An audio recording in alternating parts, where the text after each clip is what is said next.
Now, these aren't the kind of vacuum tubes that you might have seen in Futurama, though that would be pretty damn cool. No, alright, that would be amazing.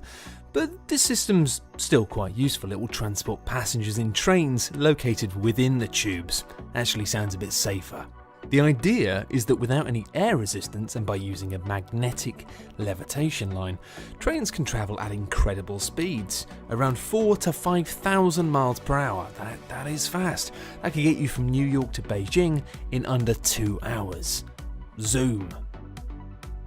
The problem with jetpacks is, and look, I know I pin down people at parties and say this a lot, but the problem with jetpacks is, because of their appearance in so many science fiction movies, the idea of one becoming a real mode of transport is rarely taken seriously. But now, thanks to New Zealander Glenn Martin, that soon may all change.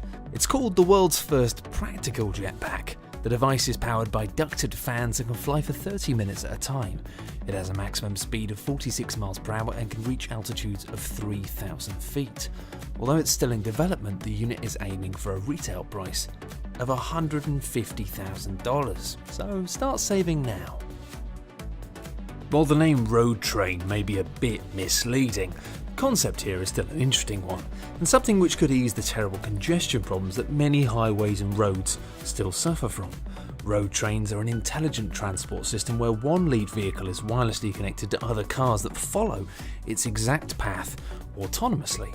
Whenever a driver wishes to leave the train, they simply turn off the device and regain control of the vehicle. Easy. And the advantages of this system simply include being able to have a series of cars safely travelling at high speeds in close proximity to each other. Congestion, fuel costs and road safety could all be improved with this method. Similar in design to the vacuum tube, the Hyperloop is a concept that comes from Tesla Motors headman Elon Musk. And what a great name he's got. Described as a cross between a Concorde, a railgun and an air hockey table, the Hyperloop system would involve elevated steel tubes containing aluminium pods that are mounted on skis. Right, that sounds insane, but let's roll with it. The skis are moved by air that's compressed and routed to them, with magnets helping to give that initial thrust.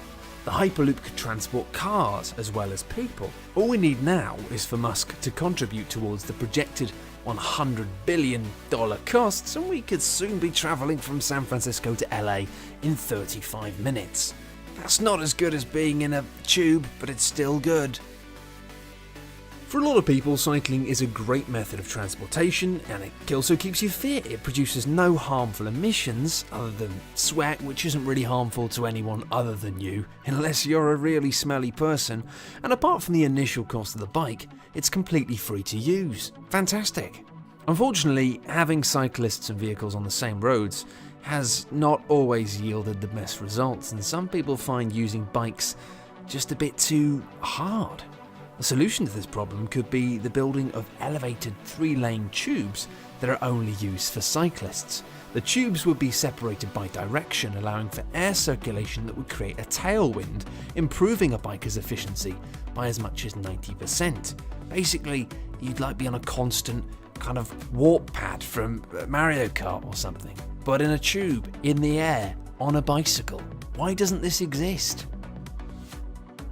With the Earth's ever-increasing population, space on our streets is becoming increasingly sparse.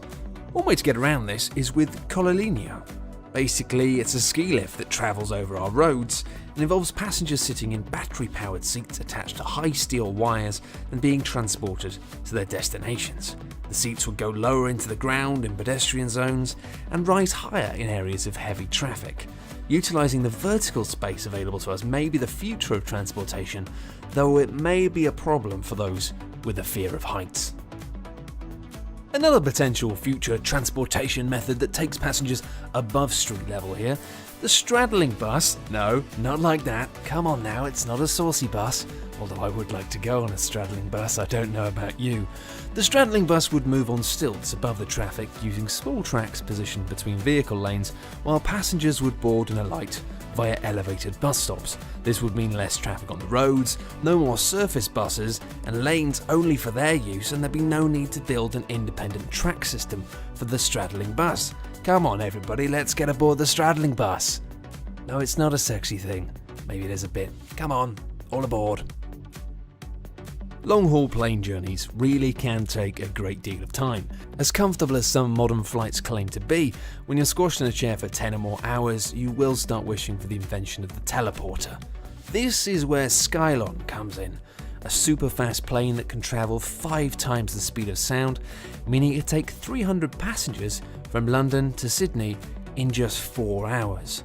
The plane would also be able to break out of Earth's orbit, adding the possibility of space tourism. Come on, have a look at space while you're up here. Brilliant. Like its predecessor, the now retired faster-than-sound plane Concorde, should Skylon become a reality, you can expect tickets to be far from cheap.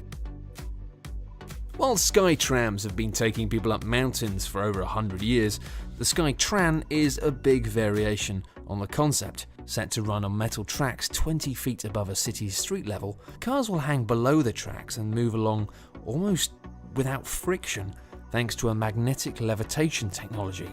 It's either that or magic. I think it's probably magic. Unlike existing tram skyways, the Skytran pods will have only 2 or 4 seats, and they're designed to be used in the same way as a taxi.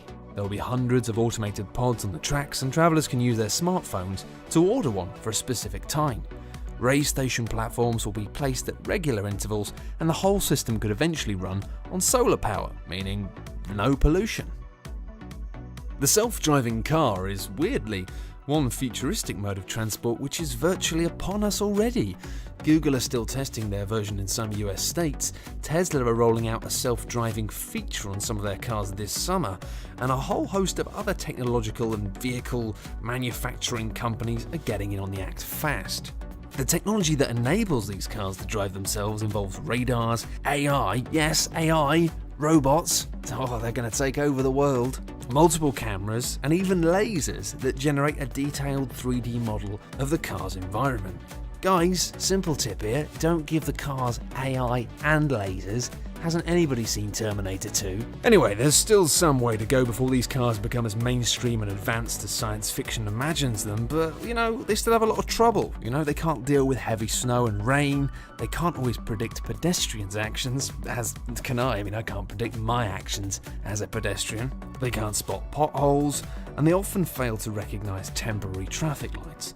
But it said these problems will be fixed by 2020. Many have questioned if this invention will lead to the demise of driving as an enjoyable pastime, but it's been pointed out that cars will eventually have the ability to switch between manual and automatic driving, and they may also be responsible for wiping out traffic jams, entirely stopping drink driving deaths, and give people who are physically unable to drive a new sense of independence. Actually, forget it, screw it, let's just have flying cars instead. I know they're not practical, but man, they are cool.